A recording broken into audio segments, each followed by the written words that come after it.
இந்த வார் வந்ததுனால பணவீக்கம் அதிகரிக்கும். ஏன்னா க்ரூட் ஆயில் ப்ரைஸ் ஏறுது. இப்போ இந்தியா போன்ற நாடுகளாகட்டும் அல்லது அமெரிக்கா போன்ற நாடுகளாகட்டும், ஸோ வேர்ல்டு புறம் பணவீக்கம் உயர்ந்தால் கோல்டு மியூச்சுவல் ஃபண்டுகள்லேயே கோல்டு இருக்குது. மியூச்சுவல் ஃபண்டுகள் மூலம் கோல்டு வாங்கலாம், சில்வர் வாங்கலாம், எல்லாமே வாங்கலாம். இந்த விலை ஏறிக்கிட்டே இருக்கையில் கிட்டத்தட்ட 1 லட்சம் கோடிக்கும் மேலே கோல்டு ஃபண்ட்ஸு 1 லட்சம் கோடிக்கும் மேலே இருந்தது. இப்போ அதே இது விலை சரியாக ஆரம்பிக்கவும் கோல்டு ஃபண்டில் போட வர்றதுக்கு ஆள் குறைஞ்சிருச்சு.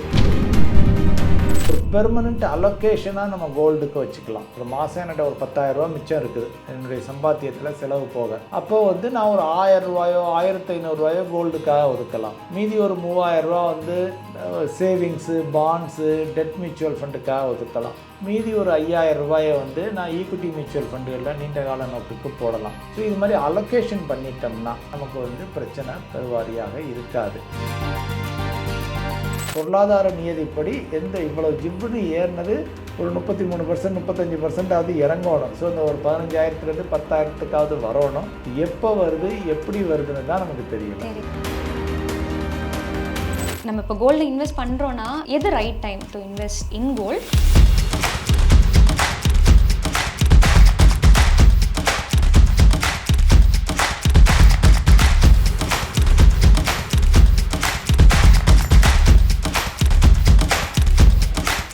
வாவ் தமிழா சக்ஸஸ் நேயர்களுக்கு வணக்கம். இந்த நேர்காணலுக்கு நம்ம கூட எக்கனாமிஸ்ட் சொக்கலிங்கம் அவர்கள் இருக்காங்க. வணக்கம் சார். வணக்கம். இந்த வருஷம் ஆரம்பத்தில் கோல்ட் ரேட் டபுள் மடங்காக ஏறி எல்லாருமே பரபரப்பாக போயிட்டு இதுதான் கரெக்டு டைம் வாங்கணும் சொல்லி, இல்லைனா வாங்க முடியாது, பரபரப்பாக ஓடிக்கிட்டு இருந்தாங்க. இது இப்படியே தான் இன்னும் ஏற சான்சஸ் இருக்குங்கிறதான் பேசிக்கிட்டு இருந்தாங்க. இப்போ ஆனால் கம்ப்ளீட்டாக டவுன் ஆயிடுச்சு. அதுக்கான காரணம் என்ன சார்? ஜென்ரலாக இப்போவும் ஏறின விலையிலேருந்து பெருசாக இறங்கலை. 15,000, 15,500 அது மாதிரிலாம் போச்சு, 16,000லாம் போச்சு. இப்போ அதுலேருந்து இறங்கி இப்போ ஒரு 14,500 இருக்குது. அப்ராக்சிமேட்டாக 22 கேரட் பர் கிராம் ரேட்டு அந்த ரேஞ்சில் இருக்குது. தங்கம் மட்டுமல்ல, எந்த சொத்துமே அபாரமான உச்சத்திற்கு செல்லும் பொழுது அடுத்து வருங்காலங்களில் அது விழுவதற்கு வாய்ப்பு இருக்குது. இது கோல்டுக்கு மட்டும் இல்லை, stock market, bond market, real estate எல்லாமே இப்படி தான். எல்லா சொத்து வகைகளும் இது மாதிரி தான் பிஹேவ் பண்ணோம். சில சமயம் ரொம்ப பயம் இருக்கையில், இல்லை லாஸ்ட்டாக வந்த பயம் அமெரிக்காவை வச்சு வந்தது. ஸோ அமெரிக்கன் டாலர் மேலே நம்பிக்கை இழந்ததை கண்டு மத்திய அரசாங்கங்கள் எல்லாம் தங்கத்தை வாங்க போனாங்க. எல்லோரும் வாங்கிட்டு இருந்தாங்க, நிறைய வாங்கினாங்க. ஸோ இப்போ ஆஃப் லேட்டாக இப்போ தங்கம் வார் போர் நடந்து கொண்டு இருந்தால் கூட குறையுது அப்படிங்கிறதான் நிறைய பேருக்கு ஒரு ஏறதுக்கு தான் சான்சஸ் இருக்குன்னு சொன்னாங்க. கரெக்ட். ஸோ இப்போ இந்த பீரியடில் என்ன பார்த்தீங்கன்னா, இப்போ கோல்டு ஏறுறது இறங்குறது பல ஃபேக்டர்ஸ் இருக்குது. ஒன்று வார் டென்ஷனு, ஜியோ பொலிட்டிக்கல் டென்ஷன்னு சொல்லுவோம். ஸோ அல்லது எக்கானமி ஒர்சன் ஆகுறது, இதெல்லாம் காரணங்கள்.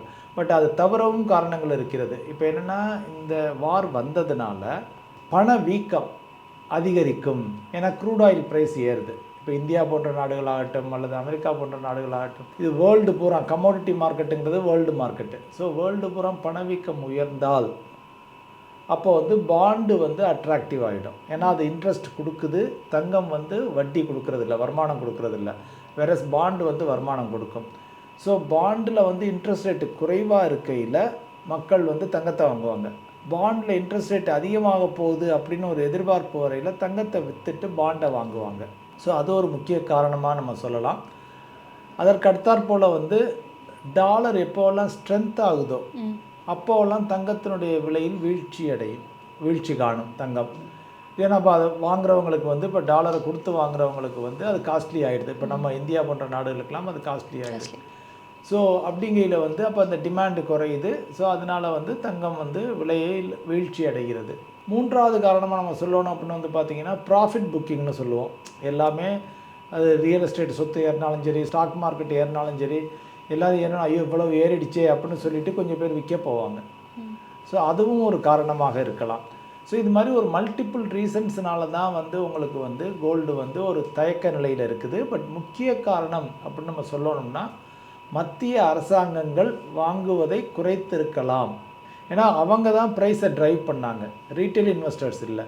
ஸோ நம்ம ரிசர்வ் பேங்க் ஆஃப் இந்தியாவிலேருந்து, துருக்கி அரசாங்கத்திலேருந்து, கத்தார் அரசாங்கம், UAE, Saudi Arabia, China, Russia எல்லா நாடுகளுமே வந்து தங்கத்தை வாங்கிட்டு இருந்தாங்க. டாலரில் தான் ரிசர்வ்ஸ் வச்சுருப்பாங்க. பட் அதை குறைச்சிக்கிட்டு தங்கத்தை வாங்க ஆரம்பித்தாங்க. ஸோ ஏன்னா ஒரு 3500 டன்னு மொத்த உற்பத்தி மைனிங்லேருந்து வர்ற உற்பத்தி இருக்குது. சுரங்கத்திலேருந்து வரக்கூடிய உற்பத்தி வந்து ஆண்டிற்கு 3500 டன்னு. அதில் வந்து கிட்டத்தட்ட மத்திய அரசாங்கங்களே வந்து ஒரு 1/3 வாங்க ஆரம்பிச்சிட்டாங்க. அதனால தான் விலை வந்து இவ்வளோ ஜிவ்வுன்னு ஏறிச்சு.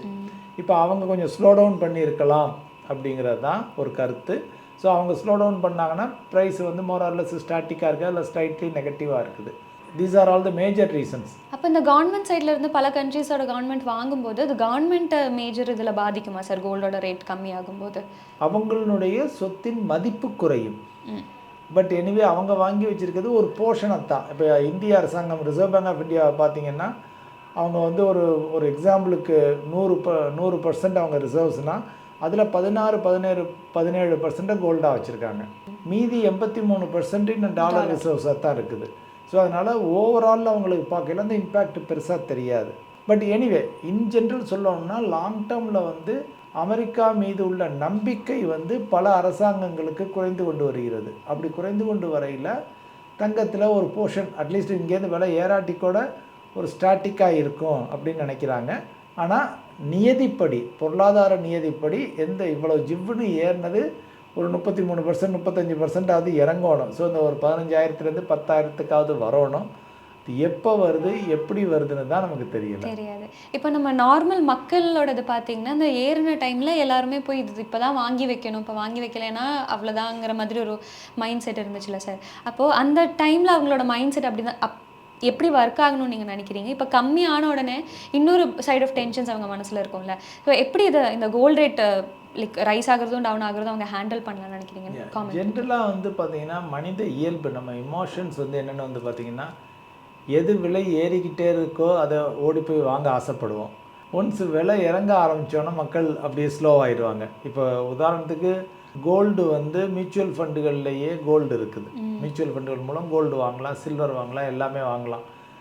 ஸோ இப்போ ஒரு இந்த விலை ஏறிக்கிட்டே இருக்கையில் கிட்டத்தட்ட 1,00,000 கோடிக்கும் மேலே gold funds gold silver funds வந்து 1,00,000 கோடிக்கும் மேலே இருந்தது. இப்போ அதே இது விலை சரியாக ஆரம்பிக்கவும் கோல்டு ஃபண்டில் போட வர்றதுக்கு ஆள் குறைஞ்சிருச்சு. ஸோ இது வந்து நம்ம அக்ராஸ் த போர்டு பார்க்குறோம். எல்லாமே ரியல் எஸ்டேட்லேயும் அப்படி தான். விலை ஏறிக்கிட்டே இருக்குன்னா வாங்க ஓடுவாங்க, இல்லை இப்போ ரொம்ப ஏற்றம் இல்லைன்னா யாரும் வாங்க மாட்டாங்க. ஸோ இது வந்து மனித இயல்பு. இவங்க இதை எப்படி ஒரு சாதாரண மனிதனை ஹேண்டில் பண்ணிக்கலாம் அப்படின்னு வந்து பார்த்திங்கன்னா எல்லாரும் வாங்க போகிறாங்க அப்படிங்கிறதுக்காக நம்மளும் வாங்க போக வேண்டாம். ஸோ நமக்கு உண்மையான தேவை இருக்கா அப்படின்னு ஒன்று பார்க்கணும். ரெண்டாவது வந்து பார்த்திங்கன்னா ஒரு பெர்மனண்ட் அலோகேஷனாக நம்ம கோல்டுக்கு வச்சுக்கலாம்.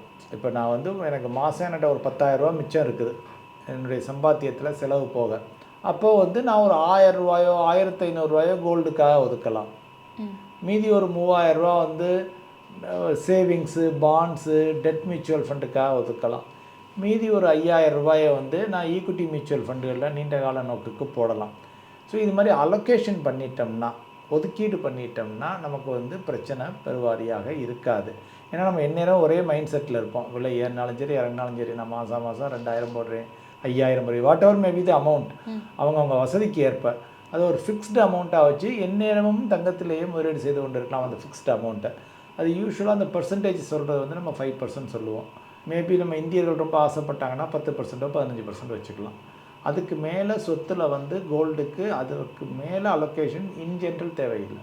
அந்த இப்போ இன்வெஸ்ட்மெண்ட்னா நம்ம கோல்டில் இன்வெஸ்ட்மெண்ட் பண்ணுறது தான் பெஸ்ட்டுன்னு லைக் வேறு நிறைய வழிகள் இருந்தாலும் ஒரு பெரும்பாலான அந்த மைண்ட் செட் தானே சார் இருக்குது. நம்ம இப்போ கோல்டில் இன்வெஸ்ட் பண்ணுறோன்னா எது right time to invest in gold? அப்படி கோல்டில் இந்த மாதிரி அடி வருதுன்னா வேறு இப்போ நீங்கள் நிறைய விஷயங்கள் சொன்னீங்க. இன் டீட்டெயிலாக என்னென்ன விஷயங்கள்லாம் நமக்கு ப்ராப்பராக அதை இன்வெஸ்ட் பண்ணலாம்? எந்த சொத்துலேயுமே கோல்டில் மட்டும் இல்லை, வேறு எந்த சொத்துலேயுமே வந்து அது விலை எப்பொழுது மலிவாக கிடைக்கிறதோ எல்லாரும் அதை விட்டு அந்த சொத்தை விட்டு ஓடுறாங்க பாருங்கள், அந்த டயத்தில் வாங்குறது தான் உசிதமாக இருக்கும். நிறைய பேரால் அது செய்ய முடியல. அந்த டயத்தில் பயம் கவ்வும் அப்படிம்பாங்க. அது மாதிரி அந்த டயத்தில் தான் பயம் அதிகரிக்கும். இப்போ ஒரு எக்ஸாம்பிளுக்கு இப்போ ஸ்டாக் மார்க்கெட்டே இப்போ கொஞ்சம் நாளாக விழுந்துக்கிட்டே இருந்துச்சு. இப்போ 3 நாளாக ஏற ஆரம்பிக்கும், எல்லோரும் நான் போடுறோம்ட்டு வர்றாங்க. அதே இது விழுந்துக்கிட்டே இருக்கையில் யாரும் வரமாட்டேங்கிறாங்க. என்ன ஃபர்தராக விழுகுமோ, எவ்வளோ கீழே விழுகும் தெரியலையே அப்படின்னு ஒரு பயம் இருக்குது. ஸோ அந்த விழுகிற சமயத்தில் தான் அதுக்காகத்தான் வந்து நம்ம எக்ஸாக்டாக விழுகிற சமயத்தில் பண்ணுங்கன்னு சொல்லவும் முடியாது. இன்னும் அவங்க பயப்படுவாங்க, ஏறின சமயத்தில் நம்ம பயப்படுவோம். ஸோ ஜென்ரலாக இந்த இந்த எமோஷன்ஸை கண்ட்ரோல் பண்ணுறதுக்கு தான் நம்ம என்ன சொல்கிறோம், இந்த எஸ்ஐபி மாதிரி பண்ணுங்கங்கிறோம். Systematic investment plan. மாதம் குறிப்பிட்ட தொகையை குறிப்பிட்ட சொத்துகளுக்கு நம்ம ஒதுக்கீடு செய்ய வேண்டும். நம்ம ஏற்கனவே சொன்ன மாதிரி ஒரு 10-15% கோல்டுக்கு, ஒரு 35% டெட்டுக்கு, ஒரு 50% ஈக்குட்டிக்கு, என்னுடைய சர்ப்ளஸில் எனக்கு தேவைப்படாத பணத்தில். ஸோ இது மாதிரி போட்டு வச்சுட்டோம்னா மார்க்கெட் ஏறுறது இறங்குறத பற்றி நம்ம கவலையே பட வேண்டாம். ஏன்னா ஆட்டோமேட்டிக்காக எல்லா மார்க்கெட்லேயும் நம்ம ஏறி இறங்கையில் போய்கிட்டு இருக்கு. ஆனால் இந்த சொத்து எல்லாமே நீண்ட காலத்தில் நல்ல வருமானத்தை தரும். அது கோல்டாக இருக்கட்டும், அல்லது ஸ்டாக் மார்க்கெட்டாக இருக்கட்டும், இல்லை மியூச்சுவல் ஃபண்ட்ஸாக இருக்கட்டும், ரியல் எஸ்டேட்டாக இருக்கட்டும், எல்லாமே ஒரு டீசன்ட் வருமானத்தை தரும். இன்னும் எல்லாத்தையும் விட அதிகமான வருமானத்தை மியூச்சுவல் ஃபண்டுகள், ஈக்குட்டி மியூச்சுவல் ஃபண்டுகள் தரும்னு நம்ம சொல்கிறோம் இன் ஜென்ரல். அதை விட கொஞ்சம் குறைவாக ரியல் எஸ்டேட் கொடுக்கும், அதை விட கொஞ்சம் குறைவாக கோல்டு கொடுக்கும். பட் நீண்ட காலத்தில் முதலீடு பண்ணையில் உங்களுக்கு வந்து எல்லாத்துலேயுமே ஒரு ப்ராப்பரான வருமானம் கிடைச்சிரும். ஈக்குட்டி மியூச்சுவல் ஃபண்டுகள் அதிக வருமானம் கொடுக்கும் அப்படிங்கிறதுனால தான் அதில் அதிகமான சொத்து அமௌண்ட்டை போடுங்கன்னு சொல்கிறோம். கொஞ்சம் குறைச்சி கோல்டில் போட்டுக்கோங்க, அதை விட கொஞ்சம் குறைச்சி ரியல் எஸ்டேட்டில் போட்டுக்கோங்க. இது மாதிரி இந்த ஒரு அப்ரோச்சை எல்லாருமே அவங்கவுங்களுக்கு ஏற்றாற் போல் ஒரு அப்ரோச்சை ஒரு பிளானை டிசைன் பண்ணிக்கணும். இப்போ சில பேர் என்ன பண்ணுவாங்க, ரொம்ப தெரிஞ்சவங்க படித்தவங்க விழுகையில் நான் போய் வாங்குறேன் அப்படின்னு ரெடியாக பணத்தை வச்சுக்கிட்டே இருப்பாங்க. எப்போ விழுகுதோ அவங்க வாங்குவாங்க. அது எல்லாராலையும் முடியாது.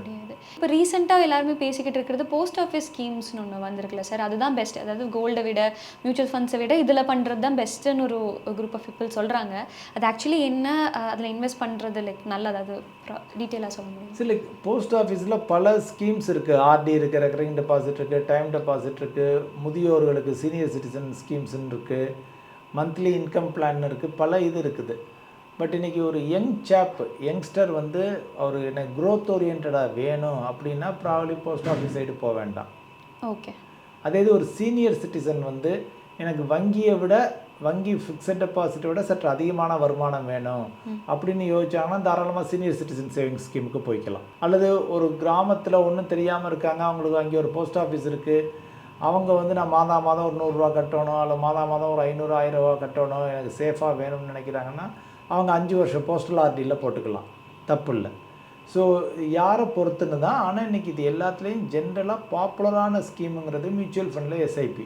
ஏன்னா அதில் வந்து பார்த்திங்கன்னா மாதம் இன்றைக்கி மக்கள் எல்லோரும் சேர்ந்து ஆல் ஓவர் இந்தியா 30,000 கோடி முதலீடு செய்கிறாங்க. 30,000 கோடிக்கும் மேலே மாதம் ரெயின் ஆர் ஷைன் போய்கிட்டு இருக்கு இன்வெஸ்ட்மெண்ட்ஸு. ஸோ அதுலேருந்து எது பாப்புலர், எது கொஞ்சம் அதிக ரிட்டர்ன் தர வல்லதுன்னு நீங்கள் புரிஞ்சுக்கலாம். இப்போ தப்புன்னு பார்க்கும்போது, இப்போ கோல்டு ரேட் அதிகரிச்ச உடனே எல்லாருமே சேர்ந்து போய் கோல்டு வாங்குறாங்கன்னு சொன்னீங்களா, அது மாதிரி என்னென்ன தப்புகள் மக்கள் சைட்லேருந்து பண்ணுறாங்க சார்? அது எந்த ஒரு சைட் ஆஃப் இன்வெஸ்ட்மெண்ட்டாக இருந்தாலும், இப்போ மேஜர் கோல்டு பற்றி பேசணும், எப்படி ஜென்ரலாக எமோஷனல் டெசிஷன், ஃபினான்ஷியலில் வந்து எமோஷனல் டெசிஷன் இருக்கக்கூடாது. ஜென்ரலாக ஏற நான் வாங்குறேன், இறங்க விற்கிறோம்னு சொல்கிறது. அப்போ அந்த டயத்தில் தான் கம்பேர் பண்ணுவாங்க. இப்போ ஒரு எக்ஸாம்பிளுக்கு மியூச்சுவல் ஃபண்டு இப்போ கொஞ்சம் 1.5 வருஷமாக ஏறவே இல்லை, நெகட்டிவாக தான் இருக்குது. ஸோ மியூச்சுவல் ஃபண்டில் போட்டவங்க எல்லோரும், சார் நான் லாஸ்ட்டு 1 வருஷத்துக்கு முன்னால் இப்போ எஃப்டியில் போட்டிருந்தேன்னா கூட எனக்கு 7% கிடச்சிருக்குமே, இங்கே நெகட்டிவில் காமிக்குது அப்படின்னா நம்ம போடுறது மியூச்சுவல் ஃபண்ட் வந்து 5 வருஷத்துக்கு மேலே உள்ள தேவைகளுக்கு போடுறோம், அதிக வருமானம் கிடைக்க வேண்டும் அப்படின்னு சொல்லி.